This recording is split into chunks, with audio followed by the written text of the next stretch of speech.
yuxudan oyanar yaz gelende, İnsan cuşa gelir yurda yaz gelende. Uzun mehli bahar geceler yaz geler, düşünceler satire çönür yaz gelende.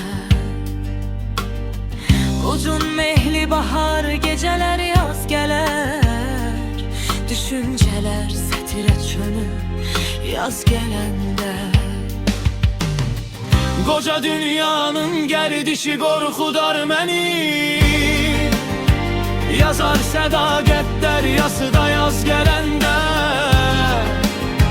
Qəlbimdə min düşüncə baş qaldırar, qələm ağlar eşq elindən ayaz gələndə.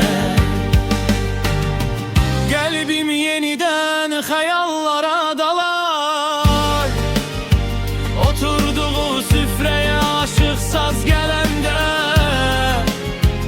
Üzüm gülür, ruhum uçunar, yarın üzüne işler naz gelende.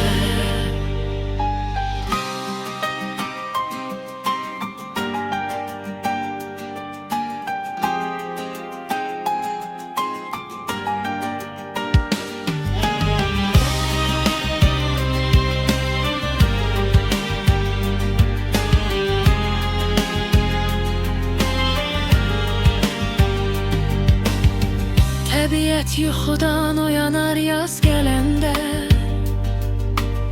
İnsan cuşa gələr yurda yaz gələndə.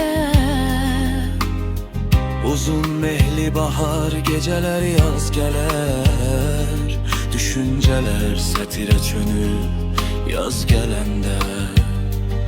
Düşünceler satire çönür yaz gələndə. Koca dünyanın gerdişi korkudar məni, yazar sədaqət dəryası da yaz gələndə. Qəlbimdə min düşüncə baş qaldırar, qələm ağlar eşq elindən ayaz gələndə.